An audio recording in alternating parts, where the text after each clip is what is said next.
Magandang araw mga kaibigan.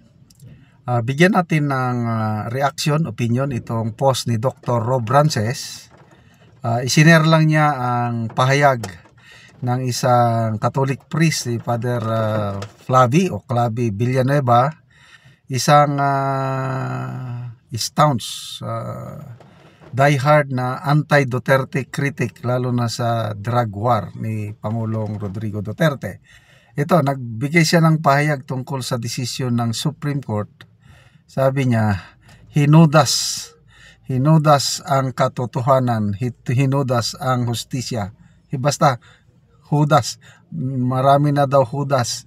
Panahon ng Panginoong Hesus, isa lang hudas. Ngayon, marami na daw nahuhudas. Ito, pakinggan natin siya.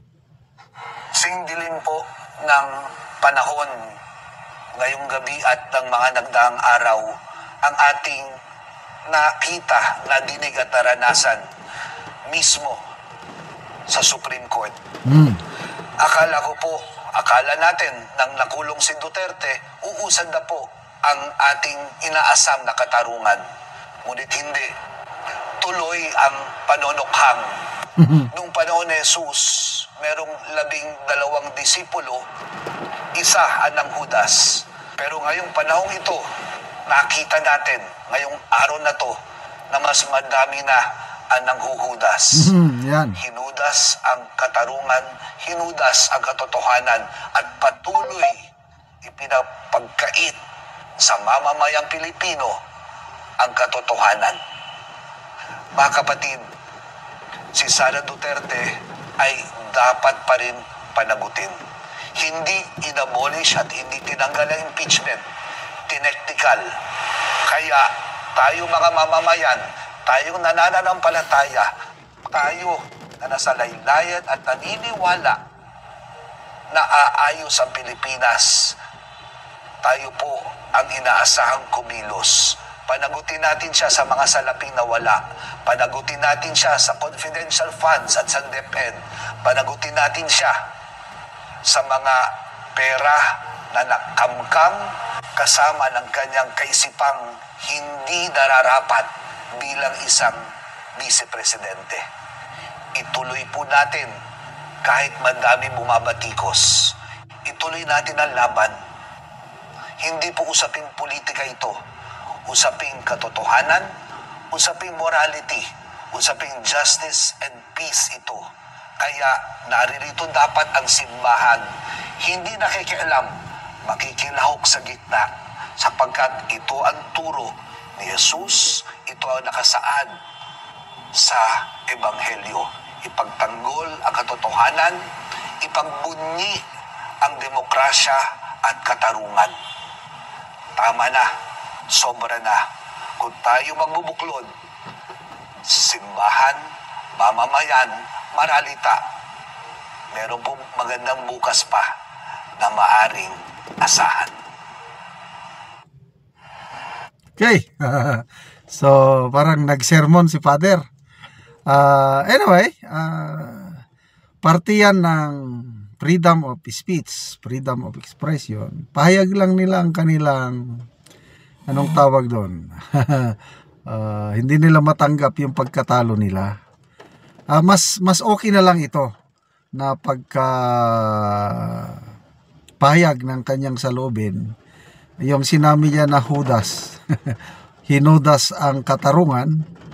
At least wala naman siyang inakausahan na hindi direct sa Supreme Court na hindi niya direct na tinawag ang Supreme Court justices na hudas, di ba? Wala naman. Ano lang na, hinudas ang katarungan. Ibig sabihin, nagpapahayag lang siya na hindi siya masaya sa desisyon ng Supreme Court. Ganyan talaga, sa lahat ng bagay, mayroong pro, may anti. At isa si Father Villanueva. Correct me if I'm wrong, ha? Ito ba yung pare na nagtistigo o nagsalita nung kasagsagan pa ng investigasyon ng war on drugs sa Senado ba o sa Kamara? Yung tinanong ni Senator Bato na, Father, gumagamit ka ba ng illegal na gamot? No? Sabi niya, oo. Ilang years? 15 years. So bago siya pumasok sa seminary, gumagamit na siya. I don't know kung siya. Basta nung nasa loob siya ng seminary, gumagamit pa rin. Kaya lang nung nakagraduate na, parang hindi na. I don't know kung siya ito. Talagang galit na galit siya kay Pangulong Duterte. Galit na galit siya kay BP Inday Sara. Basta mga Duterte galit. So, intindihin lang natin. Ganyan talaga ang hindi lahat. Hindi mo mapaligaya ang lahat ng tao. Okay, magbasa tayo sa mga comments.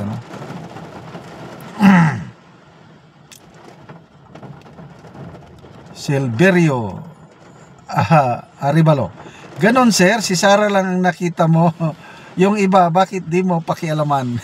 Ito nga ang ito ang kung totoo man na may kinurakot si BP Sara, dapat ipurso, kasuhan, ombudsman ba? Dito kasi sa impeachment, politically motivated ito eh. Klaro na ang purpose nila is para matanggal si BP Sara na malakas na kalaban nila sa 2028. Sampahan ninyo ng kaso sa ombudsman. Sa ngayon, wala pa naman. Bakit si BP Sara lang? Confidential funds man ka. Ang presidente, siyang may pinakamalaking confidential funds. Lahat. Kongreso, congressman, senador, lahat may confidential funds. Bakit si BP Sara lang ang nakikita nyo, Father? Ay, nako. Krisiya Kahayag. Ginoo ko. Ni mo, Father, pagmisa na lang diha, oy. Ano pa? Jojo Calvadores. Father, abangan mo na lang ang second collection. Dudes Sin Cubs. Chip Inta, Padre, piso lang. Ako imo dos. Dako bitaw kita sa abuloy sa imong kadamisa. Ginawa ng Yankski. I believe religious groups should be involved and engage what is happening in our country. Correct. Ako rin. Kaya lang, depende sa involvement mo, either pro or anti ka. Kasi may mga kakilala kong mga bishop, pastor, na against sa corruption at nagsasalita sila, lalo na itong nangyayari sa administrasyong ito. Okay, so marami ang hindi makatanggap sa desisyon ng Korte Suprema at pabayaan na lang natin na magpayag ng kanilang saloobin. Okay, salamat mga kaibigan sa inyong pagsubaybay sa ating channel. Nakakatulong tayo ng malaki sa tribong Talandig ng Bukidnon dahil ang income natin sa channel na ito is pang tulong natin sa tribo. Namimigay tayo ngayon ng mga yero at pako para makapagpatayo naman ng mas maayos na tirahan ang tribong Talandig. Panoorin niyo ang video nito. Si Angkol ang natagaan og yero, so mag-atop na ni siya karon.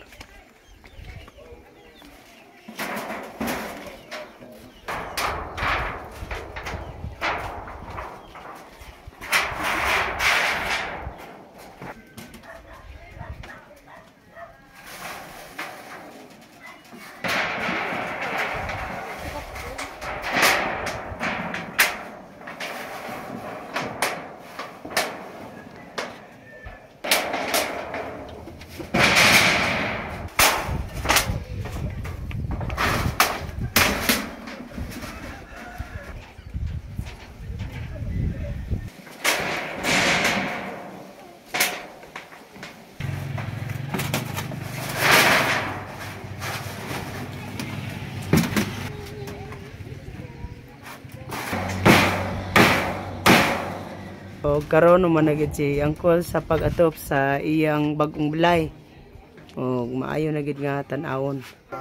Sa Ginoo atag sa sing Oo. So, kuan kol kining imong balay dugay na gid kayo, ay pa ka nakatukod og bagong balay. dugay na rin puno na makatapin kaniya kaya pa kung nakatapin kani Napulo na ka tuig ay pa ka nakaatop. daghang salamat. So, salamat kayo, Kol. So, nagpasalamat si Uncle sa Ginoo ug sa nagtabang sa yero nga siya daw nakabalay na. Sa napulo ka tuig ay pagyud siya nakabalay og bag-o. So, salamat kayo sa nagsuporta sa pagtabang sa yero.